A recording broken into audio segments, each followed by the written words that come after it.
Shalom saudara-saudaraku yang terkasih. Kita boleh duduk lagi diam dekat kaki Tuhan, memilih yang terbaik malam hari ini. Dan kita seperti doa tadi, kita start dari finish work. Kita dengar firman. Karena manusia hidup itu bukan dari roti saja.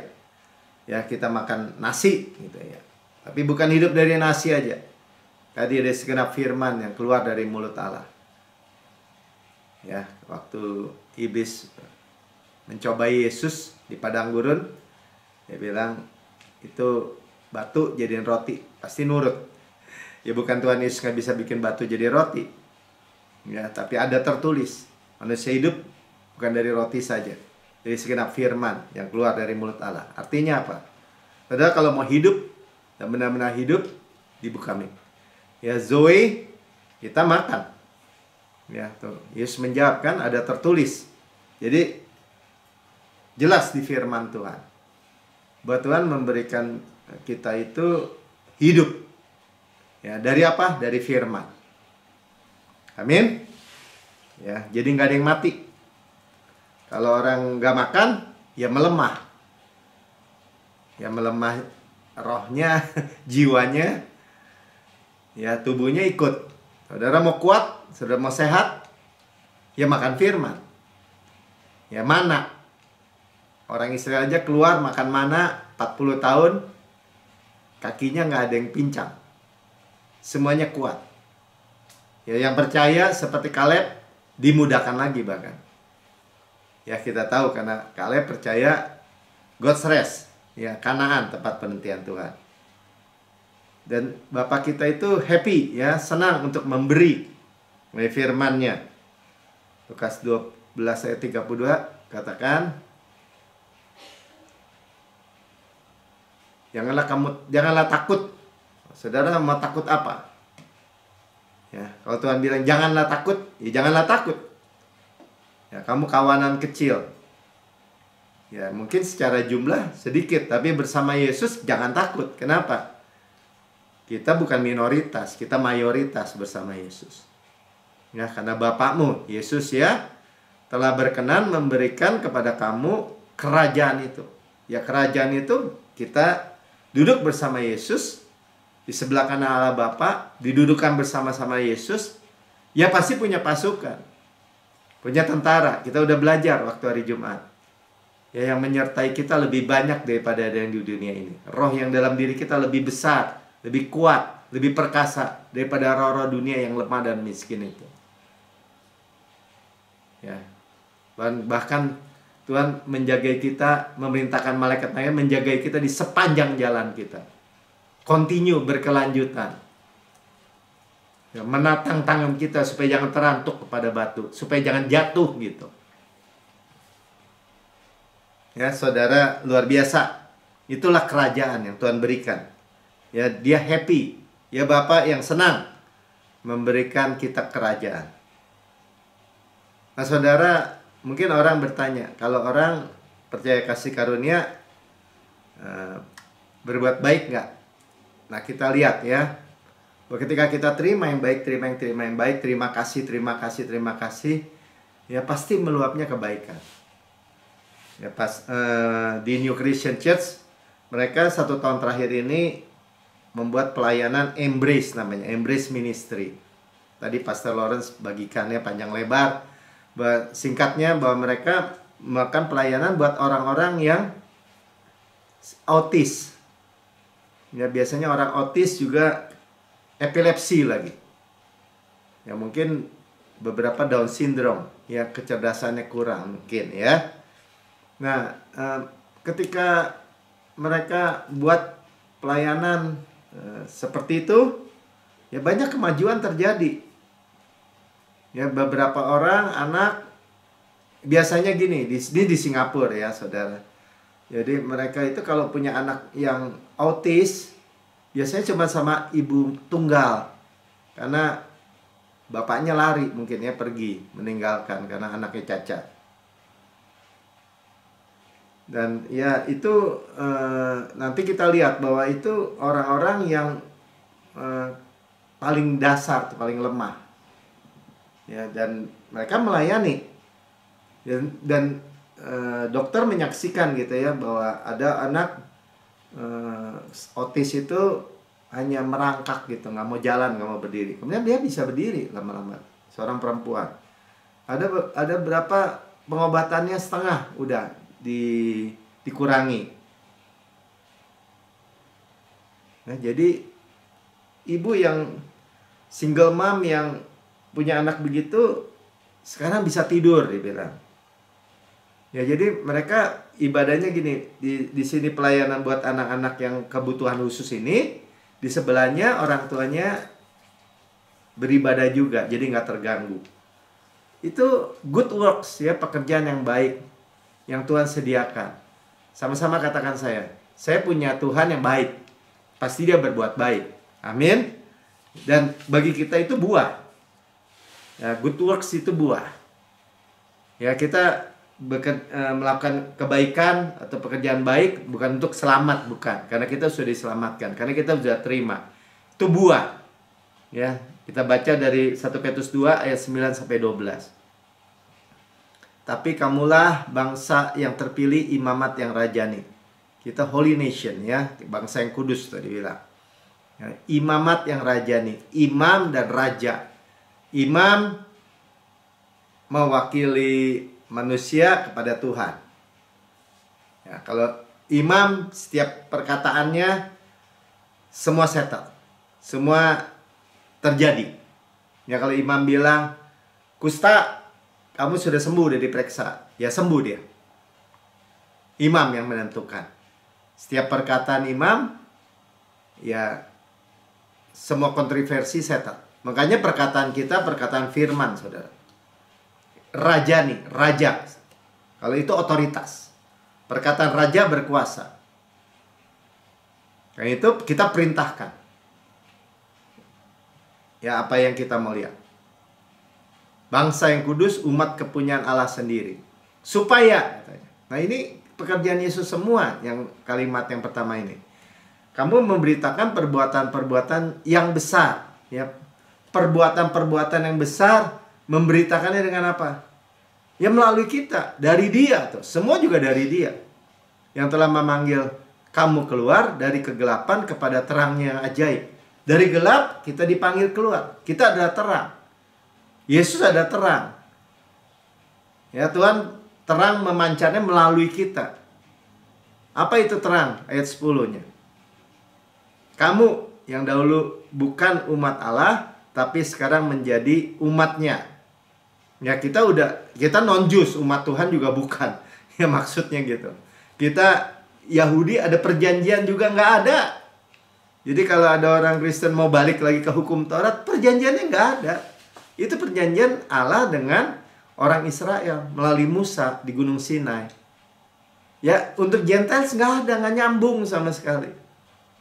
Nah, makanya dulu kita bukan umatnya, sekarang umatnya, bahkan anaknya kan, yang dahulu tidak dikasihani. Ya, Gentiles nama juga, orang asing. Tetapi yang sekarang telah beroleh belas kasihan. Kita telah beroleh kasih, belas kasihan. Favor juga ya, kemurahan. Belas kasihan juga bicara kasih karunia. Rahmat tuh. Ya, 11. Saudara-saudaraku yang kekasih, aku menasihatkan kamu, kata Petrus ya, supaya sebagai pendatang atau perantau, kamu menjauhkan diri dari keinginan-keinginan daging yang berjuang melawan jiwa. Nah, nanti kita akan breakdown lagi soal keinginan-keinginan daging yang berjuang melawan jiwa di bagian terakhir ya. 12. Miliki cara hidup yang baik. Nah, ini ya, kita terima di tengah-tengah bangsa-bangsa yang bukan Yahudi, supaya apabila mereka memfitnah kamu sebagai orang durjana. Nah, orang memfitnah kita kan, dia bilang, oh itu izin berbuat dosa, oh kasih karunia, enak dong bikin dosa gitu ya, padahal yang ngomong dia. Ya, mereka dapat melihatnya. Nah, ini mereka dapat melihatnya dari perbuatan-perbuatanmu yang baik. Nah, melihatnya dari good works ya, dan memuliakan Allah pada hari ia melawat mereka, menjadi kesaksian ya. Sekali lagi kita memiliki Tuhan yang baik. Ya, dia di dalam kita. Ya, dia pasti berbuat baik. Amin. Nah, itu bukan dari diri kita kan? Dari Tuhan. Segala sesuatu dari dia, oleh dia, bagi kemuliaan namanya. Dialah yang mengerjakan di dalam kita baik kemauan maupun pekerjaan menurut kerelaannya. Jadi jangan diputar balik lagi, ya. Berbuat baik supaya Tuhan kasih baik sama kita. Bukan, kita terima baik dulu. Ya, kita terima kasih supaya kita mengasihi. Kita mengasihi karena dia lebih dulu mengasihi kita. Amin. Ya, jadi ini kebenarannya. Perbuatan baik itu adalah buah. Ya, Tuhan Yesus lebih dulu. Ya, jadi kalau kita berbuat nanti kan pelayanan apa tadi, embrace ministry untuk orang-orang yang bagian apa terkecil atau bagian yang paling hina dibilangnya, yang nggak terhitung lagi, yang nggak dimasuk hitungan oleh manusia. Ya, Pastor Lawrence juga tadi bilang itu bukannya mudah, tapi tidak mustahil bersama Tuhan. Nah, terus apa bedanya berbuat baik dengan daging, dengan kekuatan diri supaya dipuji, atau dengan upaya diri dengan oleh roh? Ya, saya percaya kalau kita terima kasih dan meluapkan kasih, kita terima, itu effortless. Artinya apa, Pak Melki? Artinya bukan stres, bukan karena tuntutan, bukan karena paksaan, takut dihukum. Ya, tapi karena kita mengasihi Yesus karena dia lebih dulu mengasihi kita. Sama-sama katakan, saya mengasihi Yesus karena dia lebih dulu mengasihi saya. Dan itu tuh meluap ya, dari dalam keluar. Nah, makanya Tuhan Yesus dalam Matius 25 ayat 35 sampai 40 katakan, sebab ketika aku lapar kamu memberi aku makan. Nah, kita punya tuh sensibility itu ya. Ketika aku haus, kamu memberi aku minum. Ketika aku seorang asing, kamu memberi aku tumpangan. Lanjut. Ya, ketika aku telanjang, kamu memberi aku pakaian. Ketika aku sakit, kamu melawat aku. Ketika aku dalam penjara, kamu mengunjungi aku. Ini bukan ngomongan-ngomongan nggak nyata ya saudara. Tadi juga dibagikan. Ya, suatu ketika Pastor Lawrence didatangi seorang pendeta gitu. Dia melayani di Singapura kan banyak migran tuh, apa tuh, orang-orang asing yang bekerja. Ya, orang Indonesia juga ada kan, TKW namanya, atau TKI, tenaga kerja Indonesia. Ya, kalau W wanita kan. Kalau ini migran dari India, dari Bangladesh juga banyak ya, orang-orang yang bahasa Tamil itu. Dan ada seorang pendeta itu melayani di situ, dan dia bilang, saya ketemu Pastor Prince, dan ini Pastor Prince juga nggak pernah cerita. Ya, dia melakukan secara rahasia, artinya secara, kalau orang nggak cerita ya dia nggak tahu, orang kita nggak tahu juga. Ya, dia ceritakan bagaimana orang-orang migran ini ya, dilayani, mereka juga begini. Itu dia bilang, ya Pastor Prince keluarin dompetnya, itu uangnya isinya di dompet itu dikasih semua sama saya katanya. Seperti itu. Bahkan Pastor Prince juga berbuat baik sebagai pastor gitu ya, tanpa ada orang yang nyuruh gitu. Jadi apa? Kalau dia lihat orang kerja gitu kan, buruh migran itu kerja bikin buru-buru kasar lah ya, kuli-kuli gitu.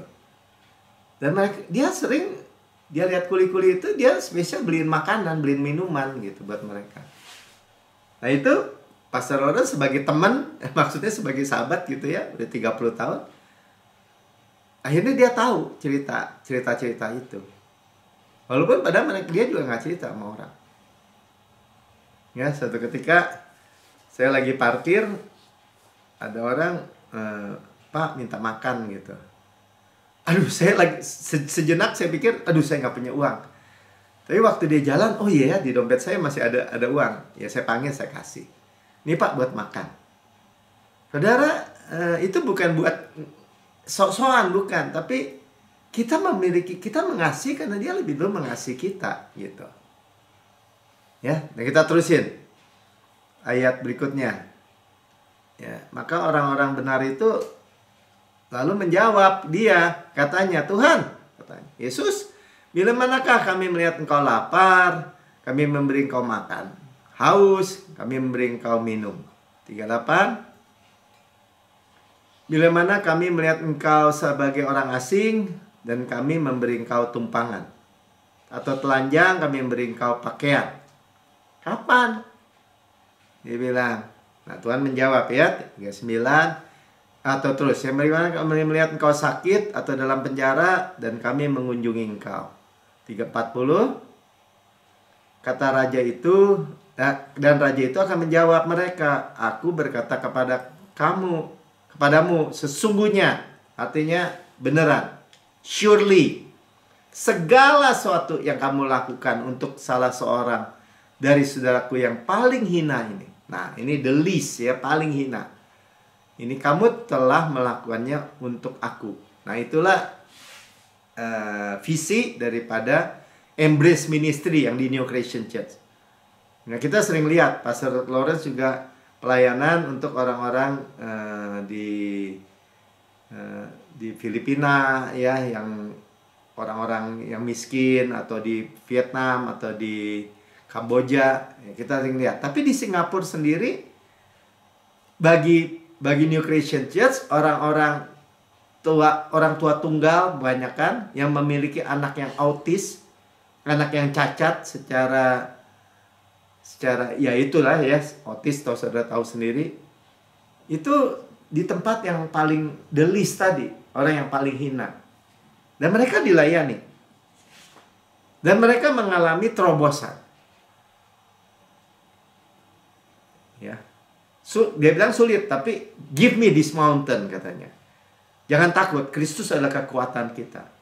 I can do all things through Christ who strengthen me. Ya. Nih, Filipi 4 ayat 13. Segala perkara dapat kutanggung di dalam Dia yang memberi kekuatan kepadaku. Kita dapat melakukan segala sesuatu. I can do all things sebenarnya. Ya, segala perkara dapat kutanggung. Dan perkara, lakukan yang positif. Ya. Through Christ, melalui Kristus, ya, yang memberi kekuatan. Kristus adalah kekuatan kita, power kita. Dan kita mulai, ya, terima, ya, alirkan semua yang disebut good works. Sekali lagi ya, good works itu adalah buah. Apa bedanya good works? Ya, orang agama lain juga melakukan baik tuh, menyumbang, melakukan hal-hal yang menolong orang miskin, membuat donor darah atau apa. Pertanyaannya gini, kalau itu dilakukan dengan tuntutan, ya, kalau nggak lakukan nanti nggak diberkati misalnya, atau kalau nggak dilakukan nanti dihukum, ya, tertekan, stres, itu bukan grace, saudara. Kasih karunia Allah mengerjakan di dalam kita. I can do all things through Christ who strengthen me. Artinya Allah yang mengerjakan di dalam kita, baik kemauan maupun pekerjaan menurut kerelaannya. Work in, kita work out. Amin. Ya, dan itu ya kalau kita digerakkan, ya lakukan. Dan memang kita terima reward. Ini juga supaya saudara juga ngerti ya. Kalau ada orang tanya gini, kalau kamu cuma terima doang, kamu nggak percaya reward dong, nggak percaya mahkota, nggak percaya tabur tuai, bahkan begitu kan. Ya, kita bisa pilah pelan-pelan. Kalau orang tanya gitu, Pak Melki nggak percaya tabur tuai dong? Percaya, tapi yang baik aja. Loh, kok licik? Tabur tuai kan yang jelek juga dong. Yang jelek sudah ditanggung Yesus. Saya tabur jahat, salah. Tuhan Yesus yang tanggung. Tapi jangan dipotong gini ya. Enak dong bikin jahat. Jangan ngomong begitu. Itu udah gak ada urusan. Saya tabur baik. Itu modalnya juga Tuhan. Mengerjakan juga Tuhan di dalam saya. Ya, saya menuai baik. Masalahnya apa? Nggak ada masalah, saudara. Saya terima mahkota, saya terima reward. Nah, jadi ketika Tuhan itu mengerjakan hal-hal yang baik di dalam kita keluar, ya mestinya kita happy dong. Ya, modalnya Tuhan kok, melakukannya juga Tuhan. Oleh Tuhan dibilang. Segala satu dari Dia, artinya modalnya dari Dia. Oleh Dia, artinya Dia yang ngerjakan. Bagi Dia lah kemuliaan sampai selama-lamanya. Kita tahu diri. Maksudnya gini, kalau Tuhan dimuliakan, kita ikut dimuliakan oleh Tuhan di dalam kita. Seperti tua-tua di kitab Wahyu kan, melemparkan mahkotanya di hadapan Yesus. Kenapa? Karena dia tahu yang layak tuh Yesus. Mereka tahu. Ya. Semua orang di dunia ini kena virus yang namanya virus maut namanya. Yaitu namanya dosa. Ya, kena virus maut yang namanya dosa. Kita punya antidotnya. Kita punya obat penawarnya. Yaitu apa? Gospel of Grace. Injil kasih karunia. Pengampunan segala dosa dibenarkan sepenuhnya. Karena saudara ketika terima itu pengampunan segala dosa dibenarkan sepenuhnya, itu adalah induk dari segala berkat. Kalau kita nggak terima itu, ya mau kita mau diberkati dari mana? Orang kita orang berdosa. Ya mau juga adanya kutuk, kematian. Jadi saudara harus memiliki pengertian secara kacamata Tuhan. Kita hanya diberkati seperti Bapak memberkati Yesus. Layaknya tuh sama seperti itu posisinya. Kita nggak layak, tapi kita qualified. Kenapa? Karena Tuhan Yesus memberikan kasih karunia kepada orang yang tidak layak. Namanya juga dilayakkan, dibenarkan. Maka juga namanya menerima kelimpahan kasih karunia. Amin. Ya, jadi waktu pelayanan ya mereka diberikan goodie bag, ya diberikan kartu-kartu, mereka didoakan. Ya, hati orang terbuka. Makanya tadi kayak firman Tuhan. Waktu Allah melawat mereka, Injil diberitakan, mereka terima, saudara. Memang waktu New Creation itu melayani orang-orang migran, pekerja-pekerja migran itu. Saya lihat ada yang pakai kerudung. Ingat tadi fotonya. Tapi mereka menerima the goodness of God, kasih Tuhan melalui kita. Amin. Ya, makanya Ulangan 10 ayat 18 dikatakan yang membela hak anak yatim. Nah, itu tadi ya, orang-orang autis itu kebanyakan yatim, ya, dan janda. Ya, jadi istrinya ya janda ditinggal gitu ya sama suaminya. Dan menunjukkan kasihnya kepada orang asing. Tuh. Jadi orang asing memang ini real orang asing, buruh-buruh migran itu. Dengan memberikan kepadanya makanan dan pakaian. Really, real. Jadi kalau kita lihat bagaimana setelah 40 tahun gereja New Creation Church Singapura itu berkembang, bertumbuh, diberkati. Jadi berkat, saudara. Menyatakan terang Kristus. Dan orang-orang akhirnya datang. Ya makin banyak tuh orang-orang yang wajah-wajah dari tadi ya, India, Bangladesh, yang bahasa-bahasa bahasa-bahasa India lah ya. Nah, itu bagian daripada possessing our possession. Ya, jangan seperti kita belajar berminggu-minggu, jangan seperti Asyir katanya. Tinggal dengan orang Kanaan. Ya diambil, saudara. Hak-hak kita, warisan kita. Ya. Makanya kita ambil, duduki. Nah, itu diulang lagi, diingatkan ya. Karena Kristus adalah ya bagi semua janji Allah. Kita nih punya semua janji di Alkitab itu milik kita semua. Jangan pernah mau percaya kalau ada orang bilang enggak, itu mah Yusuf aja atau Daniel aja atau Daud saja. Ya kan kita bukan Daud. Atau itu mah zaman kisah para rasul dulu, sekarang enggak. Ini adalah Kanaan kita. Ya, exit good land makanya disebutnya. Good book ya. Kabar baik, buku yang baik, yaitu Alkitab kita. Exit good land apa ya? Yang luar biasa baiknya tuh. Tanah Kanaan. Ini Kanaan kita. Tanah yang berlimpah susu dan madu, ya ini. Semua janji Tuhan. Dan kalau saudara bilang ini, ya janji Tuhan emang buat kita semua. Ya baca aja ayatnya. Sebab Kristus adalah ya bagi semua janji Allah. Di dalam Kristus semua janji Allah, janji Tuhan itu adalah warisan kita.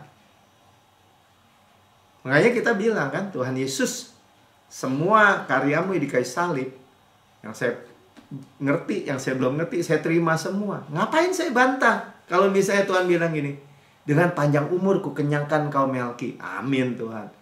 Aku puaskan mulutmu dengan kebaikan, sehingga masa mudamu saya perbarui seperti padang burung raja wali. Amin lagi, amin, amin. Gitu. Saya terima Tuhan. Dan ini yang kita perkatakan.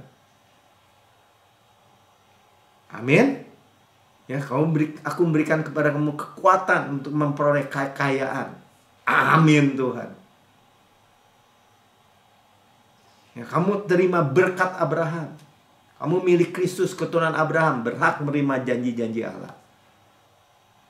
Amin juga. Apa yang gak amin, saudara? Saya terima. Iblis mau bilang, aku lu kan gak layak. Bodoh amat. Gak ada urusan sama dia. Betul, kita gak layak, tapi kita ditebus jadi qualified malah. Itulah sebabnya oleh dia kita mengatakan amin untuk memuliakan Allah. Ketika kita bilang amin, itu memuliakan Allah, saudara. Amin. Ya tinggal amin, amin. Gitu. Terima, terima. Nggak ada yang Tuhan tahan. Ya, saudara jangan mau dibohongin. Oh ya itu buat dia, buat pastor, buat hamba Tuhan. Saya emang nggak ada begitu, saudara. Dari dulu saya menyadari.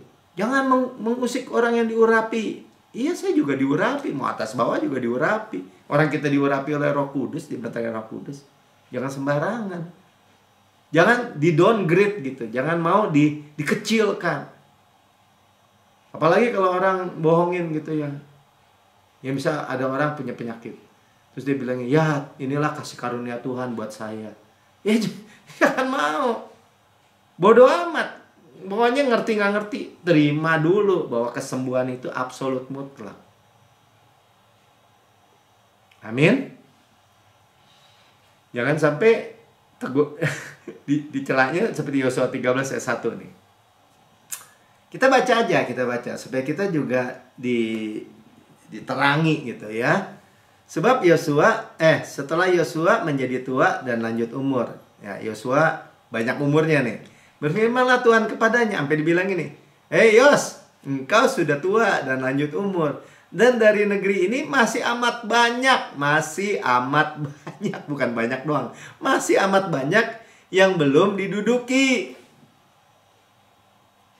Dia nggak bilang gini, "Payah lu ya, sudah keburu tua nih." Enggak kalau menurut saya. Sekalipun dia banyak umurnya, ayo dong duduki gitu. Makanya kita nih lagi belajar sama-sama. Sama-sama nih. Udah umur berapa Pak Melki? 61. Terus yang jangan lari dong, nggak boleh lari, nggak bisa. Firman Tuhan bilang, orang yang menanti-nanti di Tuhan diberi kekuatan baru, naik terbang dengan kekuatan saya Raja Wali. Berlari tidak menjadi lesu, berjalan tidak menjadi lelah. Wah Pak Melki itu mah arti rohani. Enggak, buktinya saya buktikan juga. Ya baru 61, nanti lihat 71, nanti lihat 81, mau 91, mau 101. Berlari tidak menjadi lesu, berjalan tidak menjadi lelah. Kenapa? Wah, cuma disuruh pegang doang, gratis kok. Nggak ada syaratnya. Syaratnya udah dibayar Yesus. Ya, malahan Tuhan bilang gini. Jadi dengan ini saya juga jadi berpikir gitu. Siapa yang nunggu siapa nih? Kita bilang, "Tuhan, kok lama banget. Tuhan, kok nggak tolong-tolong?" Tuhan bilang, "Kok lu lama banget gak duduk-duduki?" Nah itu kan jadi bagaimana nih? Siapa yang menunggu siapa? Ya. Padahal kita baca, Bapak yang mau kita diberkati. Bapak mau. Ya saya juga mau. Ya mau, jangan goyang-goyang, lempeng aja udah. Takut kecewa, Pak. Pengharapan Alkitab ada pengharapan pasti. Ya. Elpis tuh, hope-nya. Bahasa Yunaninya. Certain expectation of good. Positive expectation of good. Udah pasti, udah positif. Semuanya pengharapan yang baik. Jadi siapa yang nunggu siapa? Ya, ini misteri ya, waktu ya. Tapi saya lihat Tuhan bukan yang jadi masalah. Kalau ngelihat ini, Yosua 18 ayat 2 sampai 3. Pada waktu itu, ya tadi Yosua 13 ya, sekarang 5 ayat berikutnya. Masih ada tinggal 7 suku di antara orang Israel, belum dapat bagian milik pusaka. Nah, sekarang Yosua yang negor karena sebagai pemimpin kan. Ayat 3-nya bilang apa? Sebab itu berkatalah Yosua kepada orang Israel, "Oi, berapa lama lagi kamu bermalas-malas?" Ya, sehingga tidak pergi menduduki negeri yang telah diberikan kepadamu oleh Tuhan Allah nenek moyangmu. Mendingan kayak Kaleb kan? Yos, Kapten. Ingat nggak janjinya? Saya 85 nih sekarang nih. Ya, 45 tahun yang lalu, waktu saya umur 40 kan kamu sama saya kan ngintai kan? Ingat nggak saya mau minta ini, Hebron? Saya lihat nih, raksasa-raksasa nih, sekota, sekampung. Itu namanya pergi menduduki, saudara. Ya, kalau Kaleb nggak ngomong apa-apa, ya dia nggak maju juga. Tapi karena dia ngomong, dia maju. Nah itulah maksudnya jangan bermalas-malas. Kenapa? Tinggal ngomong doang. Saya ambil Tuhan, saya maju Tuhan, saya aminkan. Kristus adalah ya bagi semua janji Allah. Itu namanya saudara ambil. Karena ini diwariskan, bukan saudara yang berperang. Kayak Kaleb gitu. Akhirnya dia terima tuh Hebron. Kiryat Arba namanya. Karena Arba bapak orang enak. Orang enak itu orang raksasa-raksasa. Saya sampai mikir kenapa dia spesial-spesial pilih yang raksasa. Kan musuhnya raksasa tuh gede. Mau raksasa kek, mau raksasanya raksasa kek, mau lebih gede, rumahnya lebih gede. Gitu aja. Sumurnya lebih gede. Apanya lagi? Kebun anggurnya, zaitun, ara, delima, kebun-kebun yang lebih besar. Rumahnya lebih besar, isinya lebih bagus. Orang dia raksasa kok. Dan yang berperang tetap Tuhan. Ya, tetap Tuhan yang kirim hornet kan?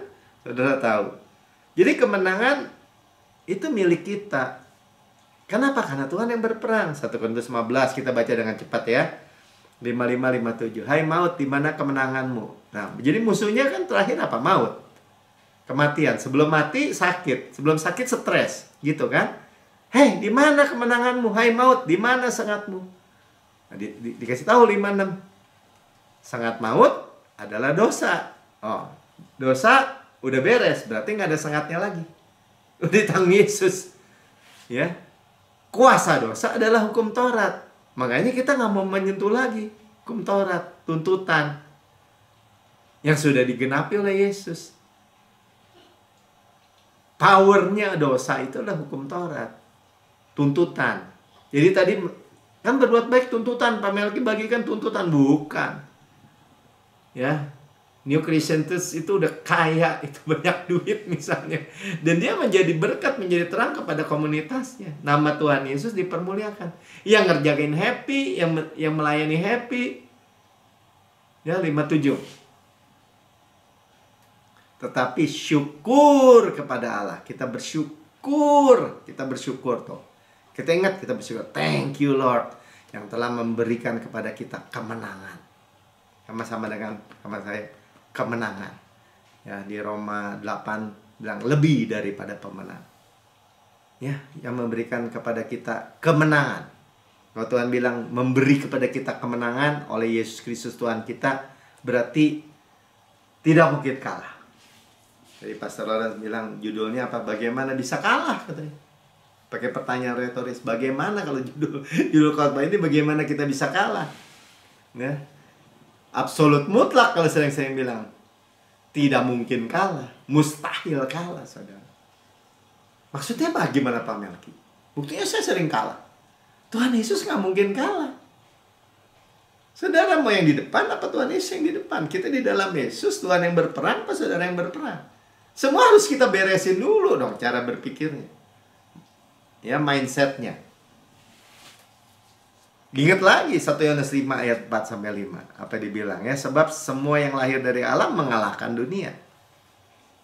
Atau saudara dan saya masih sering dengar ngomongan, ya ada gak baik omongan orang, omongan dokter mungkin ya. Dokter di pihak Tuhan ya. Orang-orang yang mau nasihatin baik buat kita ya mungkin hatinya baik maksudnya. Tapi sistem dunia itu kalah soalnya. Ya kalau saudara baca WA group misalnya, ada orang ahli banget nih tentang penyakit dalam, penyakit saluran darah mampet, jantung begini, udah ahli banget gitu ya. Makanya kalau ngasih taunya jangan makan ini, jangan makan itu, bagian begini, bagaimana begini, bagaimana, semuanya nakut-nakutin. Saudara punya yang paling sederhana. Apa? Tubuh saya bait Roh Kudus. Roh Kudus ada di diri saya. Ya ini bait Roh Kudus, rumahnya Roh Kudus. Berarti apa? Ya Roh Kudus yang beresin semua. Kalau ada bocor-bocor, Roh Kudus yang beresin. Kok enak Pak Melki? Ya emang rumahnya kok dibilang. Ya mampet-mampet Tuhan yang bikin lancar. Ya sembarangan Pak Melki, nggak sembarangan. Ya saya makan nggak sembarangan, biasa aja. Sudah mau makan makanan rapi, makan aja. Yang penting jangan stres aja. Jangan khawatir. Jangan cemas. Nah itu bagian kita, jangan khawatir, jangan cemas. Kenapa? Karena kita bisa lempar. Ya. Dan jangan takut. Kenapa? Ya bagian kita jangan takut. Kenapa? Ya kita bisa lempar. Tuhan saya lempar. Kekhawatiran, ketakutan, concern saya, care saya kepadamu. Dan kita bisa berkata, Tuhan bukan urusan saya lagi. Ya makanya kita lahir dari alam, mengalahkan dunia. Ya, makanya saya nggak pernah mau. Sejak ngerti kebenaran nggak mau. Saya dibilang minoritas lah, kalah lah. Belum selesai tadi ayat. Nah kita selesaiin dulu. Dan inilah kemenangan yang mengalahkan dunia. Iman kita, itulah iman. Itulah yang Tuhan lihat. Iman itu dasar dari segala sesuatu yang kita harapkan, bukti dari segala sesuatu yang kita tidak lihat. Artinya kalaupun kita belum lihat, kita percaya. Kenapa? Karena yang nggak kelihatan lebih nyata daripada yang kelihatan. Kenapa yang nggak kelihatan tuh firman, roh. Nanti termanifestasi nyata, ya nyata pasti. Orang nyatanya Kaleb akhirnya duduki juga itu Hebron, kan faktanya begitu kebenarannya akhirnya. Tapi kalau dia mikir-mikir gimana lawan raksasa, tingginya juga 20 meter, kekuatannya sekuat pohon terbantin, katanya pohon aras, tingginya sekuat pohon aras. Ya gimana ngalahinnya? Ya kalau dia yang mikir ya bener kata yang 10 pengintai, lu mah dimakan sama raksasa.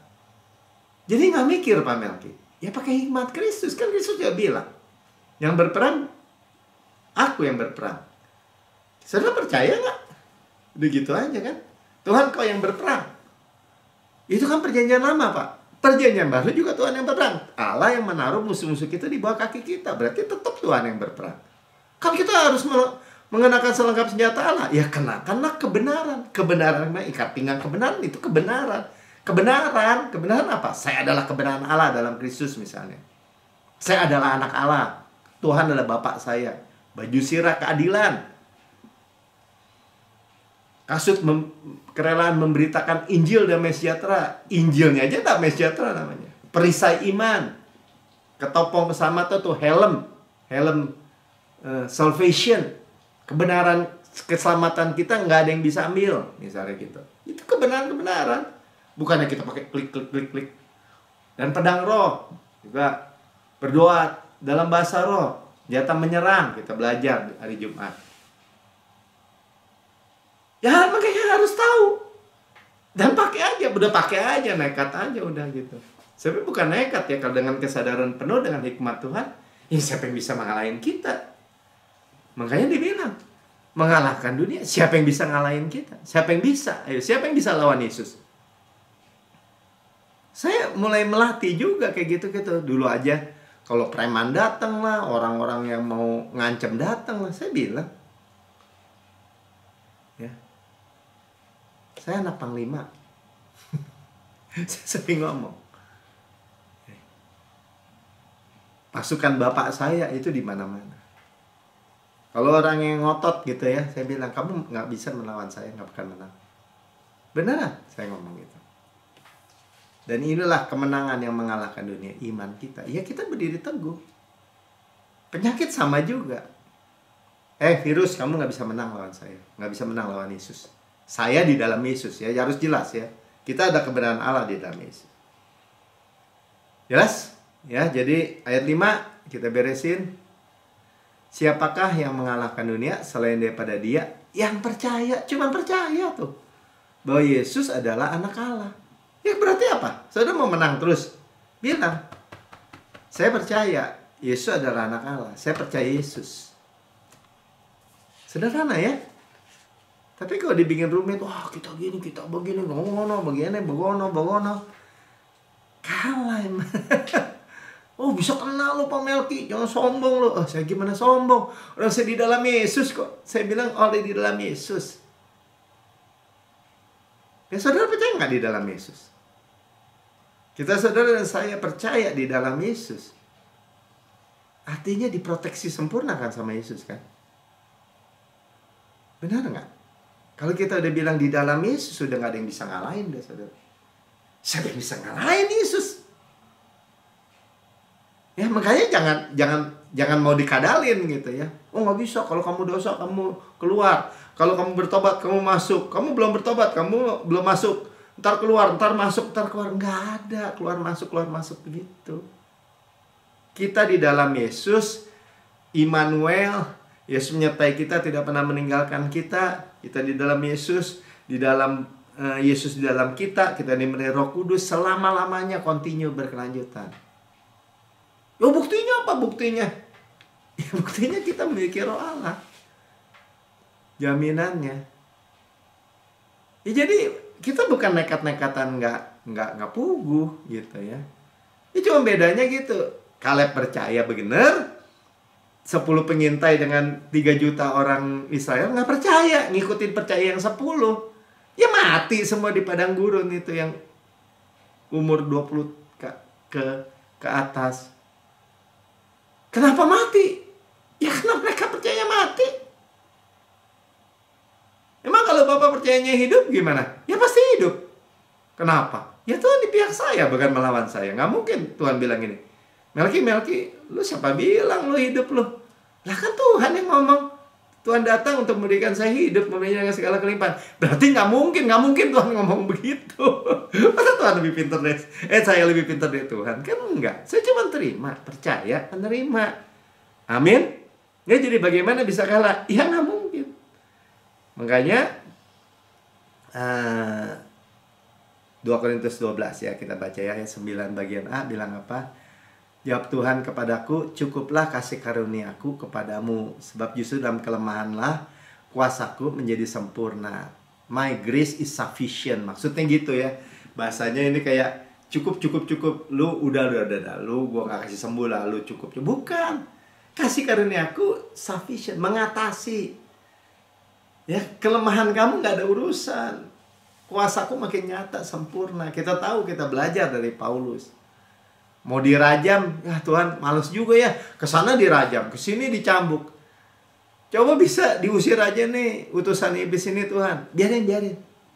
Ya, lu dirajam nggak mati, nggak benjol juga, nggak geger otak. Ya, Paulus jalan lagi balik, masuk. Orang heran, waduh, ini orang udah kita rajam pakai batu, masuk lagi. Itu sujud semua itu kalau bisa. Dewa itu katanya, ya kan? Ya sebenarnya my grace is sufficient tuh lebih dari cukup, maksudnya mengatasi, sama-sama katakan mengatasi. Ya, makanya di dalam keluarga juga tadi kan dibilang ya, sebagai pendatang, sebagai orang asing, kamu tuh punya hidup yang benar, yang bagus gitu. Ya, seperti hari-hari dari surga ya, Ulangan 11 ayat 21 nih. Ya, supaya panjang umurmu tuh. Ya, jadi kalau orang bilang pendek umur, nggak mau, udah nggak ada. Tuhan juga ngomong kok, umur anak-anakmu di tanah yang dijanjikan Tuhan, Kanaan. Dan dengan sumpah kepada moyangmu, Tuhan bukan hanya janji, sumpah lagi. Ya, buat kita tuh, meyakinkan kita untuk memberikan kepada mereka selama ada langit di atas bumi. Nah, ini penerjemahnya kurang tepat ya. As the heaven on earth gitu ya. As the days, ya hari-hari, ya surga di bumi. Sama-sama katakan surga di bumi. Nah, itulah kita. Ya, as the days of heaven, ya, upon the earth. Bagi kita surga di bumi. Amin. Ya, bagaimana? Ya, dengan cepat kita lihat 18-20, diingetin lagi, balik lagi nih firman nih. Tapi kamu harus menaruh perkataanku ini dalam hatimu, dan dalam jiwamu, ya, merenungkan ya. Dan harus mengingat-ingatnya sebagai tanda pada tanganmu. Kalau kita kerja, kita ingat, Tuhan kekuatanku. Ya, haruslah itu menjadi lambang di dahimu, pikiran kita, pikiran Kristus. 19. Kamu harus mengajarnya kepada anak-anakmu dan membicarakannya apabila engkau duduk di rumahmu, apabila engkau sedang berjalan dalam perjalanan, apabila engkau berbaring, apabila engkau bangun. Ya, semuanya merenungkan, mengajarkan kepada anak-anak firman Kristus. Saya nggak mau tahu, pokoknya kalau mau hidup bahagia, surga di bumi, ya firman ikutinya. Jangan pakai gaya-gaya hikmat dunia. Nggak akan menang hikmat dunia, terbatas. Sumber daya dunia terbatas. Kalau Kristus tidak terbatas. Ya, mana buktinya? Ya, kita buktikan bersama-sama. Amin. Ya, lanjut. Habis ya. Oke, udah ya. Engkau harus menuliskannya pada tiang pintu rumahmu dan pada pintu gerbangmu. Ya, jadi harus itu ada gitu. Bukannya kita tinggalin tuh firman. Tadi kan kita lihat dengar kesaksian. Ya, ketika dia terima firman, stres tuh hilang udah. Penyakitnya hilang. Nah, itu buat kita ambil, saudara. Jadi jangan gini. Kita harus diingetin ya, karena yang sakit juga. Bukannya kita, percaya dong lu, jangan makan obat lagi, buang itu, jangan ke dokter. Oh, enggak. Ya, dokter, obat, rumah sakit itu di pihak yang sama melawan penyakit. Ya. Mau dokter, mau rumah sakit, mau obat, kalau nggak sembuh mah nggak sembuh juga, ada. Berarti kesembuhan dari mana? Dari Tuhan gitu. Memang melalui dokter, melalui obat, mujizat, mau apa aja bisa, nggak ada batasnya udah Tuhan. Ya, jadi kita settle. Ya, dan surga di bumi juga bicara suami istri, keluarga. Nah, ini yang dibilang kan, jangan jatuh dalam sexual immorality. Nah, ini kita ambil di situ ya. Ini Pastor Lawrence suruh Pastor Prince bilang, bagikan juga tentang ini. Ya, kita mulai dari Kejadian 2 ayat 24. Jadi baca dulu ya. Sebab itu seorang laki-laki akan meninggalkan ayahnya dan ibunya, bersatu dengan istrinya, sehingga keduanya menjadi satu daging. Jadi seks itu hubungan suami istri, dalam ikatan suami istri itu Tuhan yang menciptakan. Itu baik, indah, selesai ya. Dan pornografi merusak generasi, merusak citra keluarga suami istri ya. Karena kenapa dibagikan 9 dari 10, berarti 90% usia 13-15 tahun di Singapura terpapar pornografi ya, merusak. Saudara nanya apa? Tuhan bilang bukan dilawan, bagaimana? Lari, katanya flee. Ya, kalau ada di handphone saudara, matiin kalau perlu handphonenya. Ya, jadi sebab hubungan suami istri itu diciptakan oleh Tuhan seperti hubungan secret ya antara suami dengan istri mempelai pria ya. Yesus mempelai pria, kita mempelai wanita. Itu hubungan yang keintiman yang dari Tuhan gitu. Dan itu dalam konteks keluarga atau suami istri. Jadi bukan sebelum menikah gitu ya. Itu hanya merusak. Ya, merusak citra, merusak semua.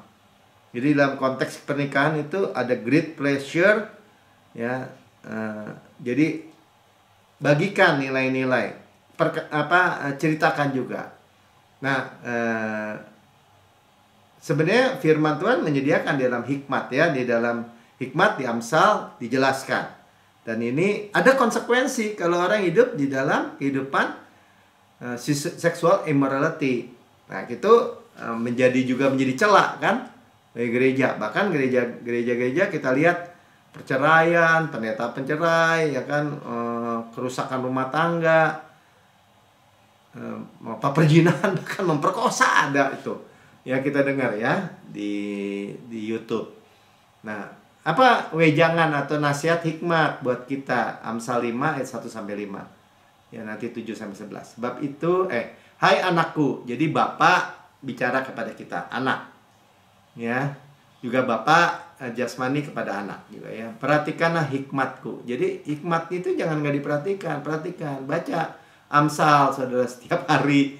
Ya, arahkanlah telingamu kepada kepandaian yang kuajarkan. Jadi Tuhan ajarin kepandaian. Ya jangan bodoh begitu kan. Lawannya kepandaian ya kebodohan. 2. Supaya engkau berpegang pada kebijaksanaan. Tuh. Bibirmu memelihara pengetahuan. Perkatakannya pengetahuan. Ya tangannya pegang apa? Wisdom. Ya, ayat 3. Karena bibir perempuan, nah ini ya, perempuan jalang, perempuan pelacur, menitikkan tetesan madu, ya manis gitu, ya seperti madu, dan langit-langit mulutnya lebih licin daripada minyak. Nah makanya dinasihatkan. Ya di Singapura mungkin lebih parah lagi kan, 9 dari 10. Ya tapi di mana-mana lah. Ya ayat 4. Tapi kemudian ia pahit seperti empedu. Nah ini konsekuensinya.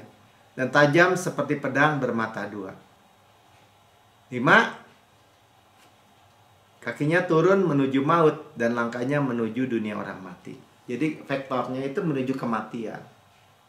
Ya, perzinahan, pornografi, percabulan, semua kehidupan yang seperti itu. Ya, ayat 6.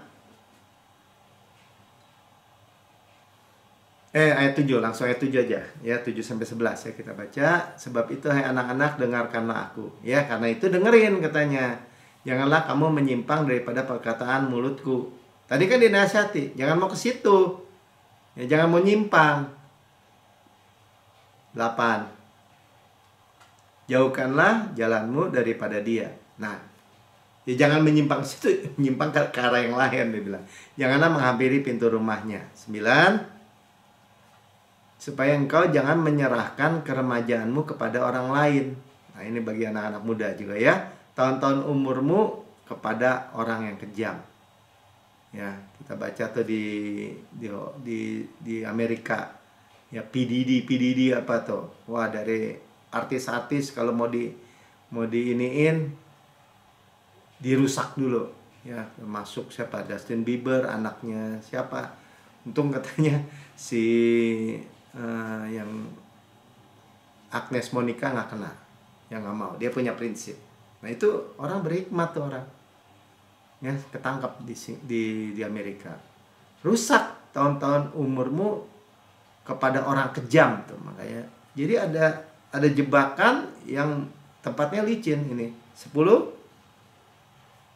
Supaya orang lain jangan mengenyangkan diri dengan kekayaanmu. Jadi nggak tahu tuh, saya juga pernah baca sepintas tuh ya, ada orang kaya di mana ya habis dengan perempuan dia. Ya hasil kerja susah payahmu jangan masuk ke rumah orang yang tidak dikenal. Dirusakkan, dihancurkan. Ya seperti ya kita juga tahu Salomo tuh. Dari orang berhikmat sampai istrinya punya 700, gundiknya 300 dan istri-istrinya ini yang membawa dia kepada penyembahan berhala. Ya, jadi umurnya pendek. Nggak mau, udah gitu aja deh. Jangan yang bukan-bukan lah, 11. Dan pada akhirnya engkau mengeluh kalau daging dan tubuhmu habis binasa. Nah, ini Pastor Lawrence tadi sampaikan, ya. HIV, kena sifilis, gonorea, penyakit-penyakit kelamin gitu ya.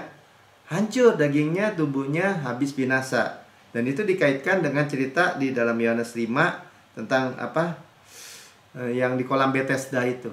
38 tahun dia. Nggak ada yang bisa nolong. Nah, tapi akhirnya dia disembuhkan, Yesus datangi, disembuhkan oleh Yesus. Nah, kemudian yang kita mau baca ayat terakhir, Yohanes 5 ayat 14. Kemudian Yesus ketemu lagi. Ya, kemudian Yesus bertemu dengan dia di dalam bait Allah. Ya, jadi ketemu dia di bait Allah. Lalu berkata kepadanya, engkau telah sembuh, ya kan? Jangan berbuat dosa lagi. Kenapa? Dosa seksual immorality dia, ya. Karena kepadamu jangan terjadi yang lebih buruk. Nah, itu tadi kaitannya dengan Amsal ya. Tubuhmu, dagingmu habis binasa. Rusak, saudara. Jadi seksual immorality, pornografi itu merusak, ya. Dan itu tersedia banyak di tempat lain, ya apa di tempat-tempat licin itu. Makanya semua nasihatnya ini disampaikan kepada semua. Ya jangan mau, udah gitu aja. Flee, lari, run, bunuh HP. Ya, supaya itu kelihatan kan. Padamu jangan terjadi yang lebih buruk, lebih parah maksudnya. Udah parah 38 tahun lumpuh, jangan sampai lebih parah lagi. Bisa begitu ya, jangan mau lah. Ini konsekuensinya mengerikan ya. Tapi artinya gini, apa jawabannya dari dosa ini? Satu-satunya antidoto dosa adalah kasih karunia. Ya, amin. Oke, saya tidak panjang lebarkan. Apa yang kita udah dengarkan, ini semua biar menjadi berkat. Absolut mutlak, kita lebih daripada pemenang, nggak bisa dikalahkan. Ya, kita duduki negeri yang Tuhan berikan. Jangan malas-malas, ambil aja semua, duduki aja semua.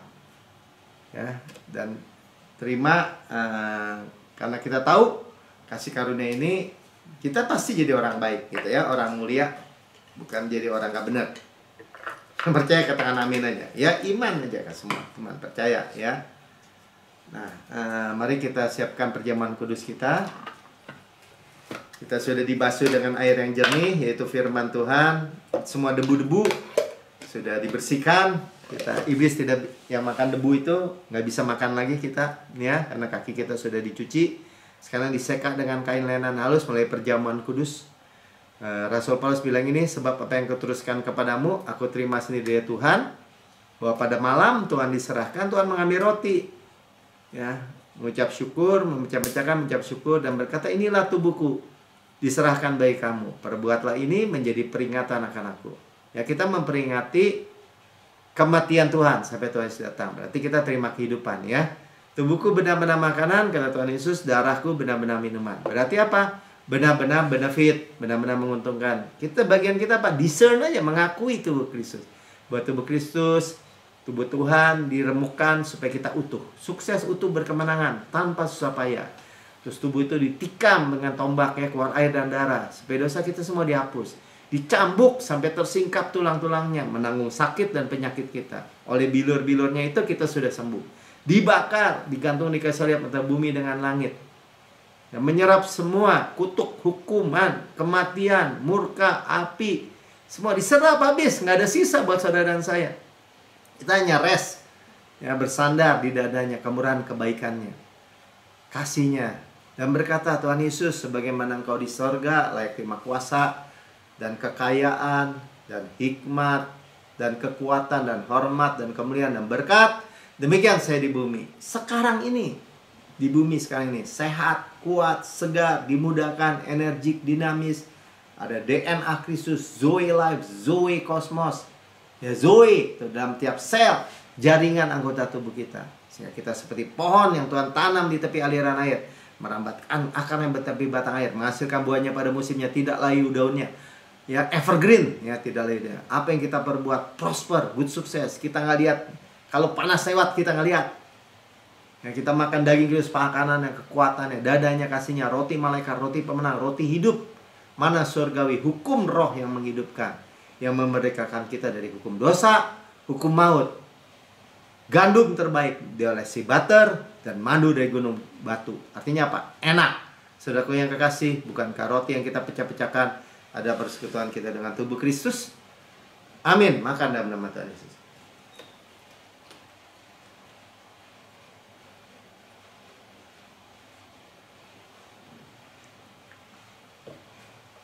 Haleluya. Nah, makan ini cawan perjanjian baru yang dimeteraikannya darah Yesus untuk pengampunan segala dosa. Segala dosa kita diampuni, kita dibenarkan sepenuhnya. Kita adalah kebenaran Allah dalam Kristus. Ya, semua di ayat 2 terjun darah Yesus, continue berkelanjutan. Kita mewarisi Kanaan. Kenapa? Karena kita adalah kebenaran Allah dalam Kristus. Semua berkat milik kita. Tanah yang mengalir susu dan madu berarti berlimpah-limpah. Kota-kota, rumah-rumah yang besar, yang baik isinya, kita tidak bangun, kita tidak isi, kita miliki. Ya, sumur-sumur, sungai, mata air, danau, di gunung, di lembah, yang kita nggak gali, kita yang minum. Kenapa? Karena air itu bicara finansial. Kebun-kebun anggur, zaitun, ara, delima, kita nggak tanami, kita yang makan buahnya. Batunya mengandung besi, gunungnya mengandung tembaga. Harta karun dalam bejana tanah liat ini, kita yang milikinya. Gandum jelai kita makan, tidak perlu berhemat. Kaleb tahu itu. Ya, makanya dia pilih yang punya raksasa. Yang mewarisi dunia ini, wealth, kemakmuran, kesehatan, health, milik kita semua di bawahnya. Ya, mewarisi berkat Abraham, mewarisi panen raya besar, manifestasi berkat hujan air, minyak emas dari pipa emas, berkat-berkat pneumatikos, berkat-berkat rohani in heavenly places, semua milik kita di dalam Kristus. Ya, karisma, karunia roh. Saudaraku yang kekasih, bukankah cawan yang atas kita mengucap syukur adalah persekutuan kita dengan darah Kristus? Amin. Minum dalam nama Tuhan Yesus. Haleluya. Haleluya. Darah, kita doa-doa ya. Nah, sebelum kita tutup, kita nyanyikan pujian. Saudara yang mendengar di rekaman YouTube, saudara berkata, saya mendengar kabar baik, tapi saya belum pernah menerima Yesus sebagai Tuhan dan Juru Selamat pribadi saya. Ini waktunya saudara untuk menerima. Ikuti saya berdoa. Katakan gini, Tuhan Yesus yang maha mulia, saya menerima Engkau sebagai Tuhan dan Juru Selamat pribadi saya. Dengan mulut saya mengaku, dengan hati saya percaya bahwa Engkau telah mati bagi semua dosa-dosa saya, dibangkitkan karena pembenaran saya, naik ke surga, duduk di sebelah kanan Allah Bapa, dan mendudukkan saya bersama-sama dengan Yesus di surga. Surga adalah rumah saya. Saya adalah anak yang paling dikasih. Saya mewarisi Kanaan. Saya lebih daripada pemenang. Di dalam nama Tuhan Yesus. Amin.